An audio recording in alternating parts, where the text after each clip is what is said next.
Hello and welcome to the morning after show presented by Underdog Fantasy Sports. My name is Joshua Reimer. I am joined by none other than Jared Block, who is over on my right.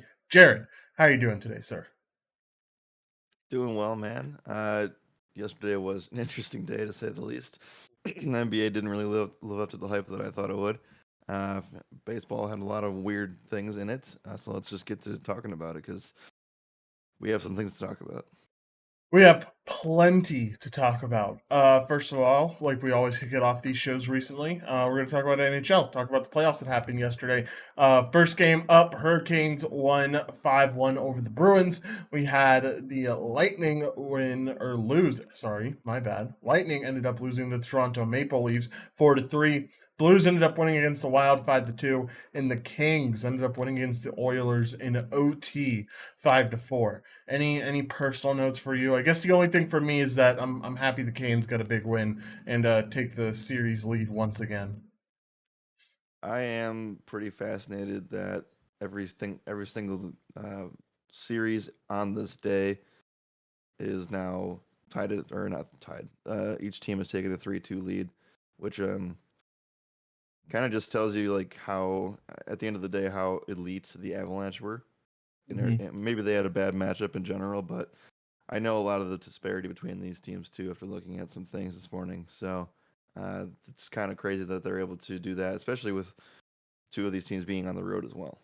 Yeah, definitely. Man, you just keep shitting on my Predators. I guess it's gonna be a thing now. You shitting on my Or Predators. So maybe it just tells you, well, maybe the Predators are in this tier of teams, and the Avalanche are just that much better. yeah, that definitely could be the possibility. What's crazy is that all these games were tied 2-2 yesterday. Like I think that's insane. And now like you said, now seeing everyone at 3-2 is it certainly is interesting. It'll be exciting. It seems like a lot of these games could go to game 7. I know the Bruins have won every game at home so far. They go back home now after this away game in Carolina, and so who knows? You could see a game 7 there. You could see a game 7 for any of these. So it should definitely be exciting to watch. But let's talk about the NBA playoffs because NBA playoffs, big deal. By the way, hello to Oxygen 209 in the chat. Glad to have you here.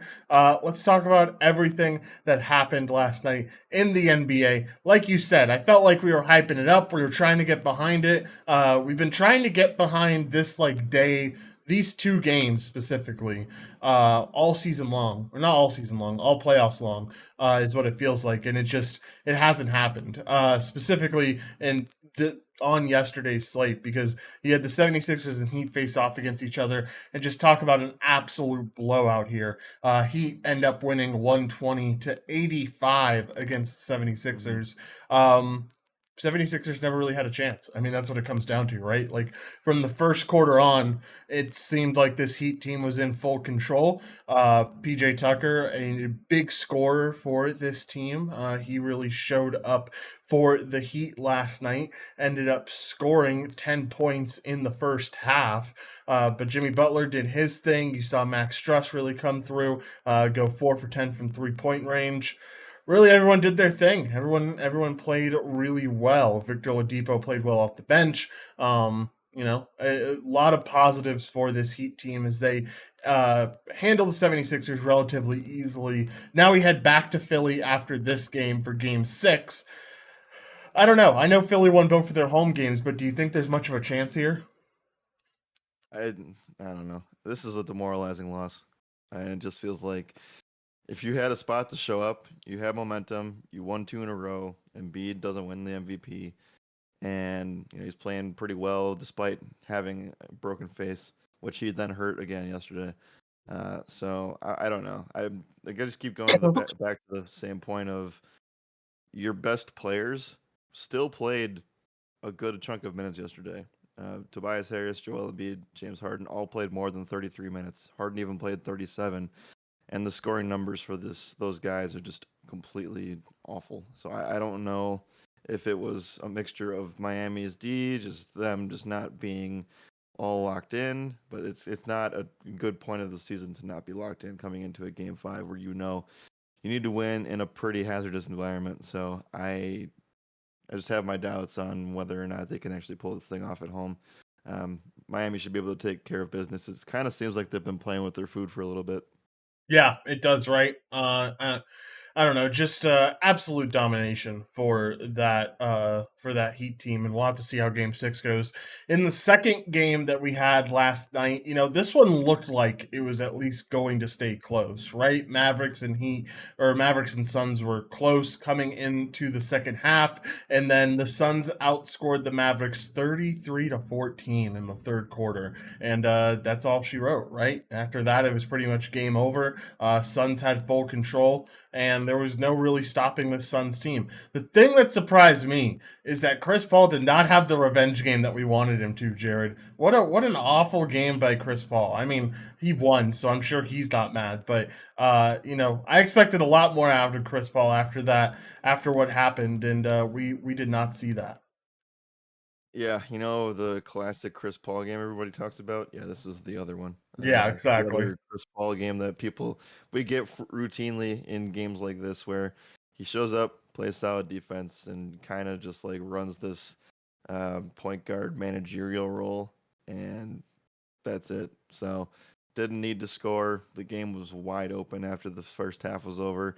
I was actually hoping the Mavs could pull it off because it looked like they had some momentum coming in to close the second half. And then it just completely fell apart, and they scored 14 points in the third quarter, and it was just over from there. So Yep. I they're doing this thing still, which they did a little bit less of last night, where they are just making Doncic do everything. Jalen Brunson was able to crack 20, but outside of that, I mean, it's just bad overall. Like Bullock's playing 35 minutes with 0 points, and Spencer Dinwiddie has completely been non-existent since Luka came back. So I guess let's talk about that. I mean, are you surprised about that? Because I kind of am. You'd think that they would feel like they had to figure out how to use Doncic, Brunson, and Dinwiddie as their only scorers. Yeah, you would think that, Spencer Dinwiddie would have a more prominent role, but it kind of feels like he's just been phased out of the equation, at least to, kick off this, or not even kick off, just throughout this playoff games. Whenever Luka's in, he's just really not part of it. So I don't know. I think it's interesting. You obviously need more from him, and we talked about it plenty. If Dinwiddie was going to be a contributing factor, then you could say very easily that the Mavs won that trade with trading KP to Washington. But I don't know at this point. You just had your piece that you got for your second best player on the team in Spencer Dinwiddie play 16 minutes in an important Yeah. playoff game and only scored 2 points. Like that's clearly not enough. You obviously need more. So very interesting. We'll have to see what happens with that, with this Mavericks team in general, because if you lose this series, obviously something's got to change. You can't be wasting away Luca's prime years. These are the best years to win a championship with Luca because he's still on that rookie contract, and he's only going to be on it for another year or so. So not much longer before he's going to be extended to that super max, and then who knows after that. But yeah, a pretty boring night in the NBA. It was not a boring night in the MLB though. Anything else you want to talk about for NBA? If not, let's move on.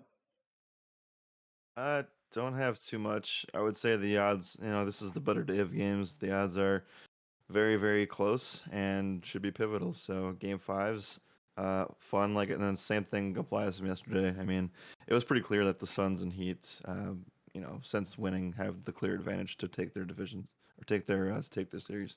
Yep, for sure. All right.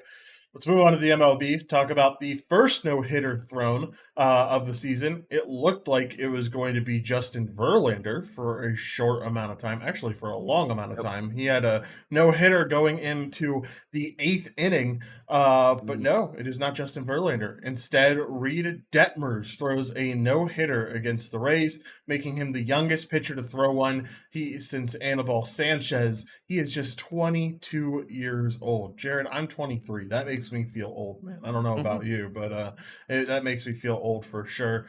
This is his 12th major league start, too, Jared, which I thought was absolutely mind blowing. I mean, I wouldn't say it was a super technical performance. Like it's not a one where he had like 10 strikeouts here. He only had 2 strikeouts actually, but he got through, he kept the pitch count down, and at the end of the day, that's all you really Yep. need, right?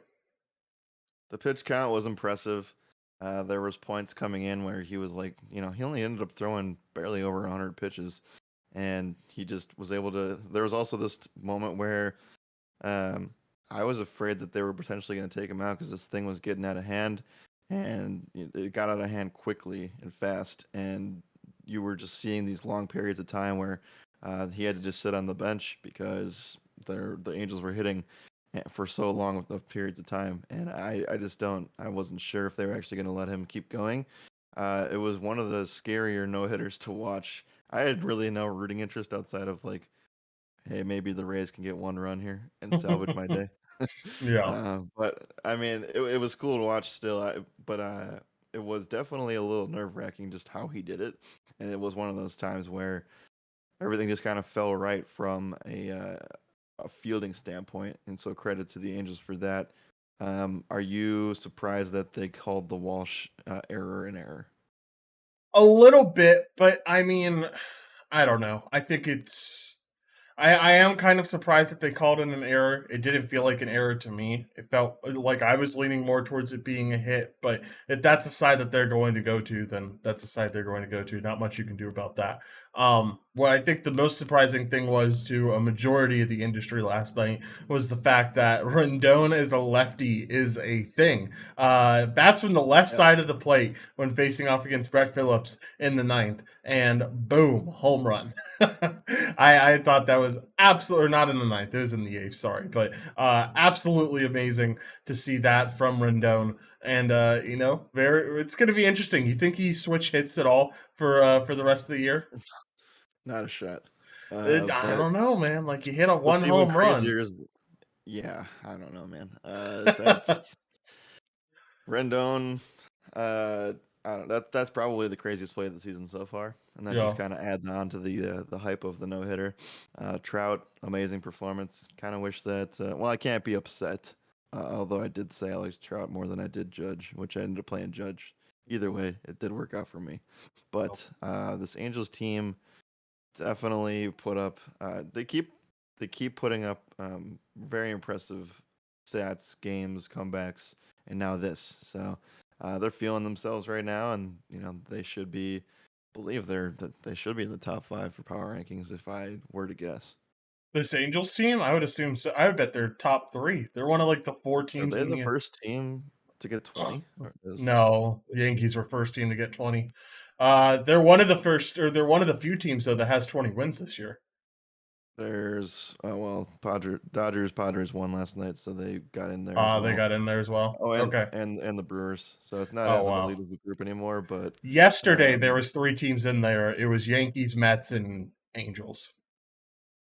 was still Bef- like they're establishing themselves in a division where they've never been able to really break through in the last, at least since Trout's been a part of things. So maybe they're trying to start finding something. Detmers is a nice piece, uh, and this is great for him. So I'm not gonna take it away from him at all. But it's not gonna happen probably again in his career. It's probably not going to happen again, but it does speak to the level of pitcher that he is. It's not someone that Oh yeah, we. It's yeah. someone that's going to be a talented arm. I think he's a good number two piece in this rotation now, and good number three piece behind Syndergaard and behind Shohei. So we'll. I don't know how. How do you feel about Cash taking out Wander Franco? Because I'm pissed off about it as someone who had Wander Franco in my lineup, but he came out after the game saying it wasn't injury related. Just wanted to give him some rest. I think that's utter When was it? BS. Took him out in the. I don't know exactly when it was. I think it was two. I think he had two ABs into the game. Yeah, two at bats into the game. So sometime after the fourth inning is when he got taken out. Okay, so well, at that time, I know they scored a majority of their runs early on. They Yeah, scored. It was 8-0 with a no-no going. Maybe Cash knew that Brett Phillips was going to be the guy that he was going to throw in there to pitch. That's the only excuse that I have, which isn't really a maybe. good one. So No.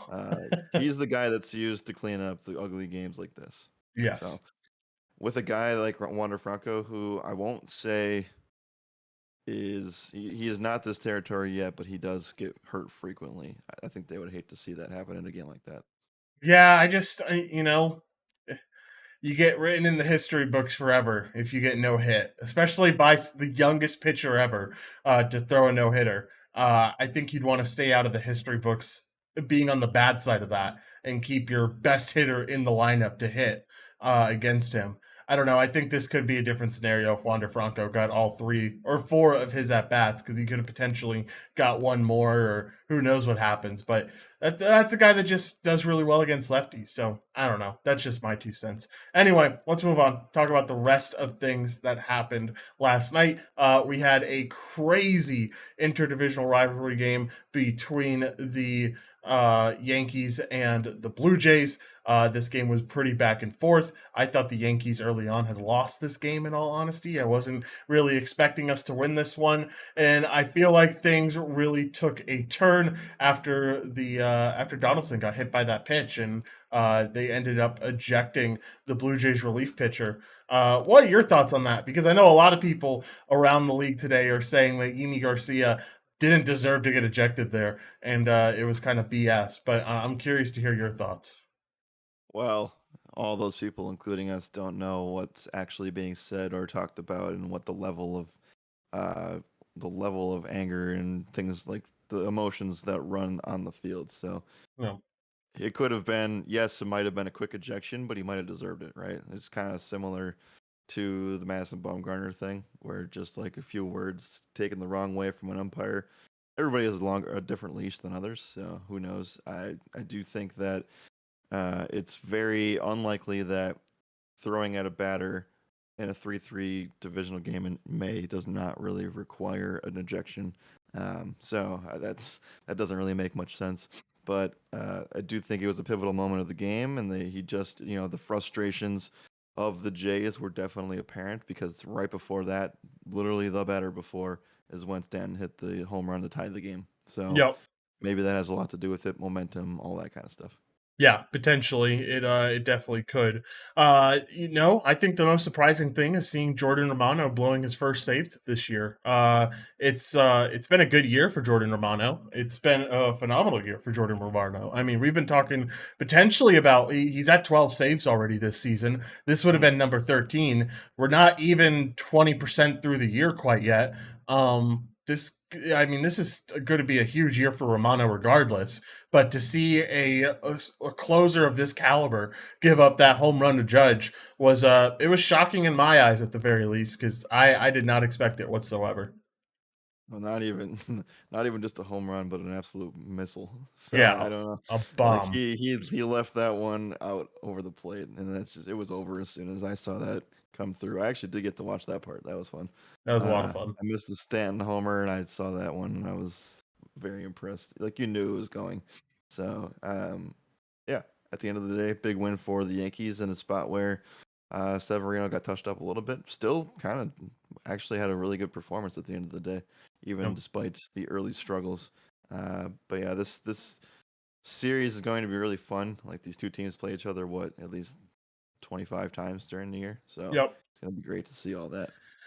Aaron Judge now is batting 290 this season, 10 home runs, which makes him have the most home runs in the MLB, 22 RBIs, tied for ninth in the MLB, and an OPS at 982, which is sixth best in the MLB.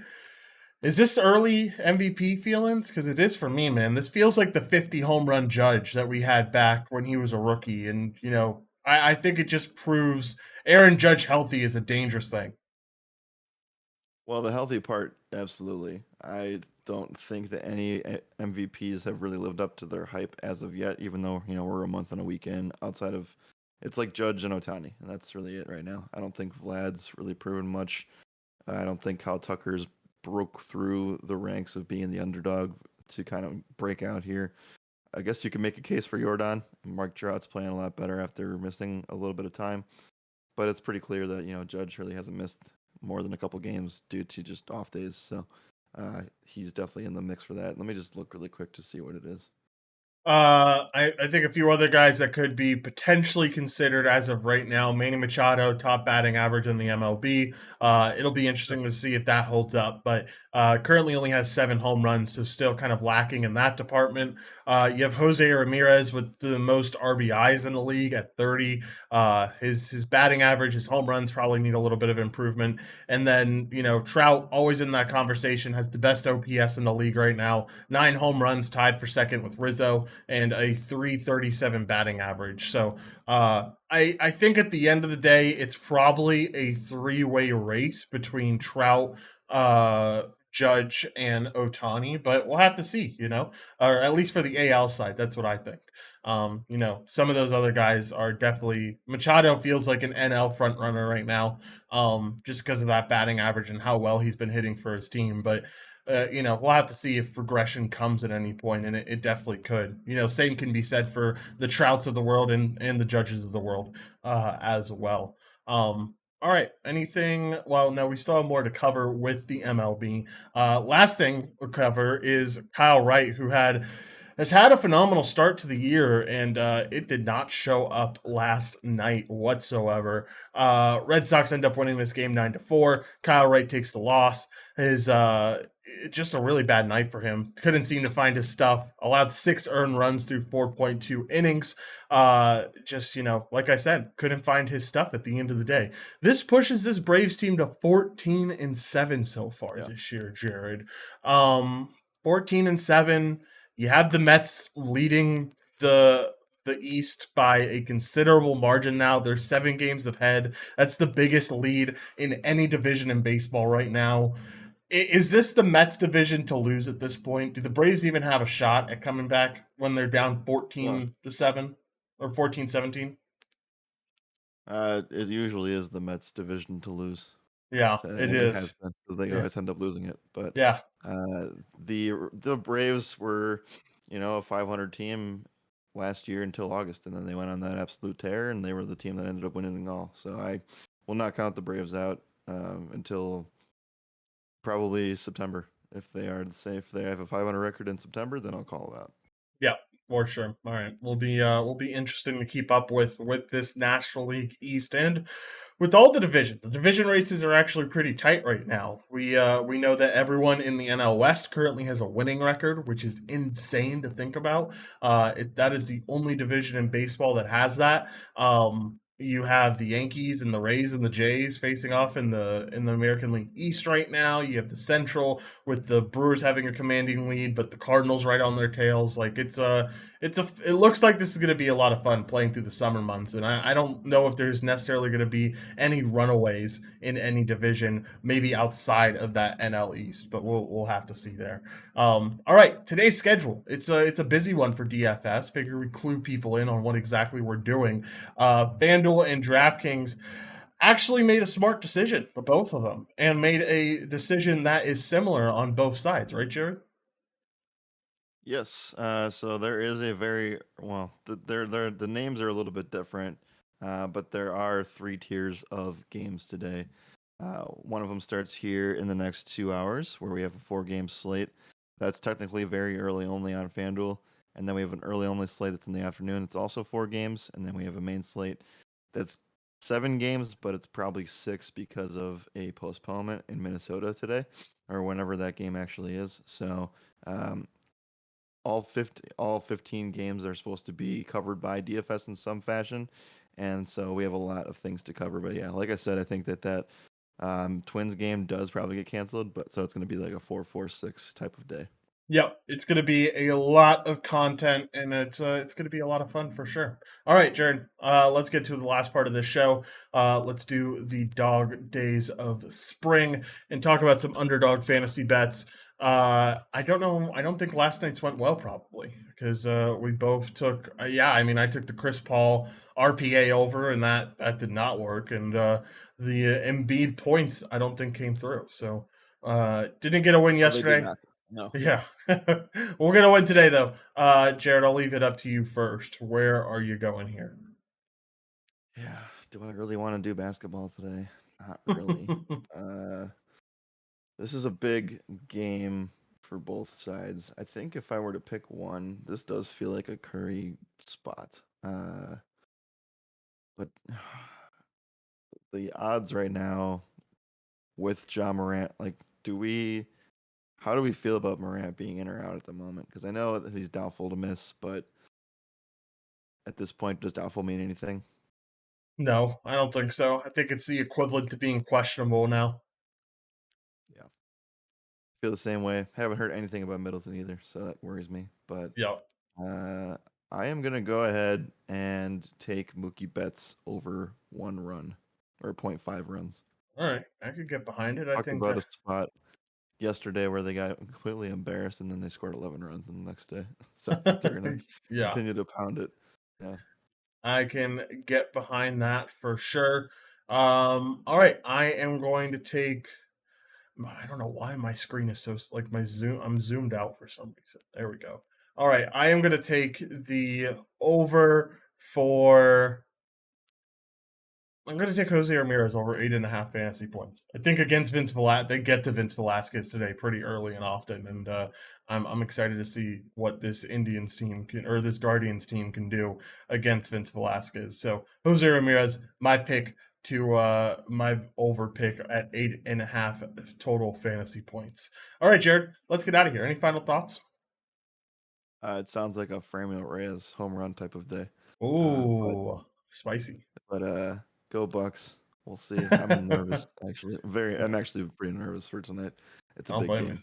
Yeah, it is certainly it's a huge game for you guys. I mean, this is a big one for sure. You know, you could get a big win here, you could get an equally big loss. So excited to see what happens with the playoffs tonight. I think it'll be really fun to watch these playoffs play out. But Jared, let's get out of here. Thank you all for hanging out with us. We greatly appreciate it, and we will see you tomorrow morning. As always, my name is Joshua Reimer. Good morning and good skill.